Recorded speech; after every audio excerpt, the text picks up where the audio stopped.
Hello everyone, this is In-Game Arthur did the boxing of the offline product game review. This is Cult of the Lamb for the PlayStation 5. To jump right into it, this physical copy here comes with the update version 1.0.13 right on the disc, but sadly there was an update available. Its update size was 1.1 gigabytes big and will take you to version 1.0.16 since the timing in this video. Now, like always, I play all my games completely offline with an unregistered account, and I didn't experience any massive game-breaking bugs or issues. I did have some minor little hiccups and some questionable little things in just the overall progression in the game, but nothing that prevented me from progressing, which is extremely nice. And as well, I was still unlocking trophies with my unregistered account, and I even got the platinum in the game.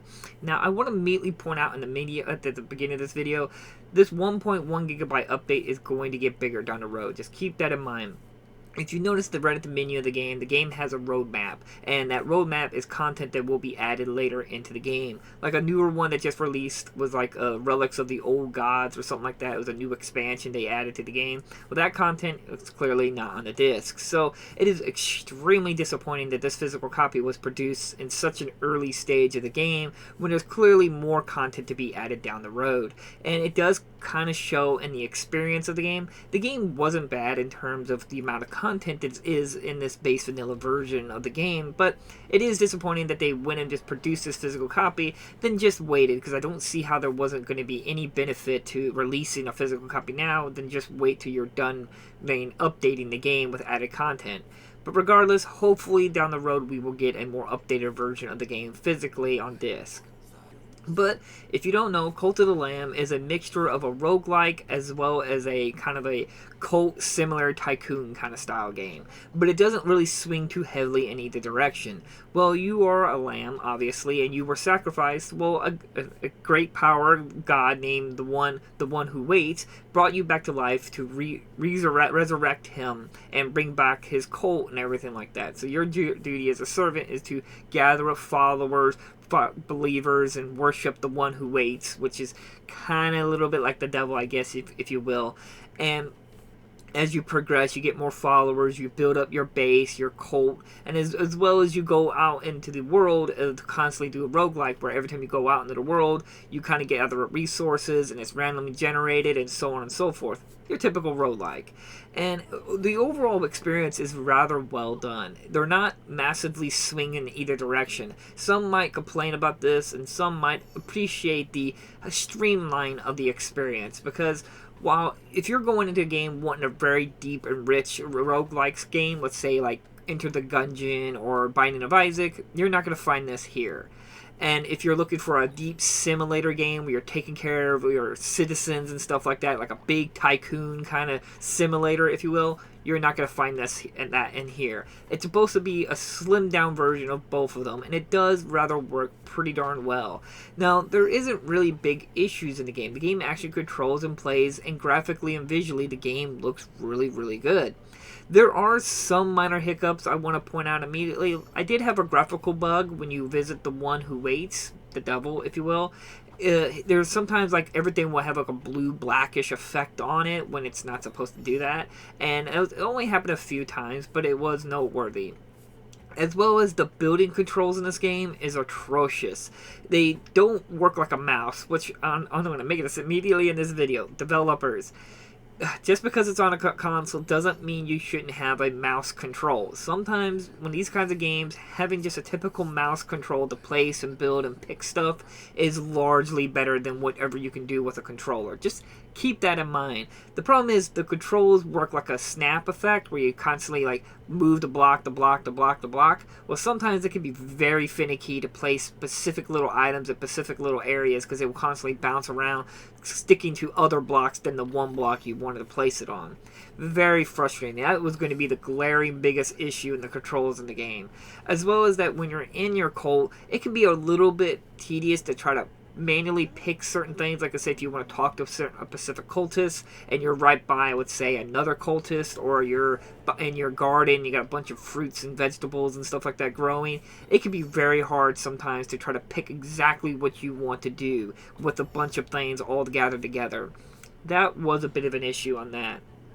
as well as that this one no issue ever popped up, but it will scare you every time. Like if you return back from your adventures out doing the roguelike section of the game, and or when the new day starts over, because it goes from a night and day cycle, and the next new day, the game kind of freezes up for a little bit, like it's loading up the next section, and it just stays there for quite a significantly. It makes you think the game froze up or locked up or something like that. But don't panic. At least throughout my entire experience, I never had it like lock up permanently or freeze up permanently. But it will scare you because it just stands there like everything's locked up. That was a bit of an issue. It's very concerning when that happens. As well as that there was these little red orbs that when you go on your roguelike adventure and you're kind of like gathering up resources and killing enemies would drop little red orbs. And this basically, little red orbs is like a magic resource for you in the game. It's called favor. And, well, the animation in this little red orbs are a bit odd. They don't, like, follow you, like, smoothly. They're, like, low frame rate or something like that. So, like, staggering as they get to you. At first, I thought it was the way the game is. But one moment in the game, after I beat a boss, all these little orbs came out. And they, for some reason, now they instantly flew right to me with no, like, stutterness to it. That's when I realized, okay, that's not what they're supposed to be doing. They're supposed to be smooth animations. So that was a noteworthy issue there. And that's pretty much it. I know I sound like I did a lot of bad talking about the game, but these are just the points I need to make about some of the issues I had throughout the game. Everything else ran really good. Playing the lamb part of the game, then controlling the combat is rather good, even though sometimes it can be kind of hard to see, but I think that was designed that way when you like enemies in tall grass or something like that, or sometimes you can't really tell what you're stuck on. But everything still ran smoothly. The progression of the system felt good. Eventually unlocking newer weapons and gears and newer outfits, unlocking more cultists buildings and stuff like that, and upgrading. I got to the point where my cultist clan were so powerful, I really didn't have to do anything. I had like 10,000 gold. I had like 800 wood and all this other stuff. And though I do want to point out, the game is rather not that hard. I played the game immediately on the highest difficulty, and I pretty much breezed through the game. I didn't have any moments of extreme challenge in the game. But I do admit, when you get the outfit Golden Fleece, or was it just called Fleece? I think it's called Golden Fleece armor. That armor is basically the best one in the game. Basically, every time you kill an enemy, your damage increases by 5%. So 5%, 10%, 15%. And the only time it goes away is if you get hit. And now, when you're wearing the Golden Fleece, any hit you take is doubled. Well, you're already trying to avoid getting hit. Why not be rewarded? And as you keep killing enemies, your damage keeps going up. It pretty much just dominates any other armor you can wear in the game. And you just get really powerful. I had like an 800% increase in my damage. I was one-shotting everything with it. It was an amazing run. I love that run. But like I said, the game's not really difficult. If you're anyone who's really experienced in kind of like hack and slashes or roguelikes or management games like tycoons or simulators and stuff, I really recommend playing the game in the highest difficulty. Is that will give you the most challenge, because the highest difficulty felt more like hard than extreme mode. So just keep that in mind. It's not that difficult of a game if you are an experienced gamer in the game. But in the end, I really enjoyed this game. It's just more of a bittersweet enjoyment because I know this game is heavily outdated. There's going to be added more content to the game. From my gathering, they're going to add more difficulty, include a one death or permanent death kind of system in the game, add new items and stuff like that, and new probably sections to explore. And just, it is rather disappointing that this is such a base vanilla version of the game, and there was no reason to produce this physical copy so quickly. You could have waited, but in the end, it's still a good product. I still ran through it. I didn't have any issues throughout my experience. If this is the only physical copy of Cult and the Lamb going in the future, it's still a good pickup for your collection. It's still a good product. It still ran great. It worked great. I still enjoyed myself. I even platinumed the game. Like I said, I 100% completed Cult of the Lamb, and it was rather enjoyable beginning to end. And even when I was making this video and recording my playthrough again so you don't see a bunch of spoiler content, I was still having fun. Even though I just beat the game and had everything done, I was running through the game. I was just enjoying myself.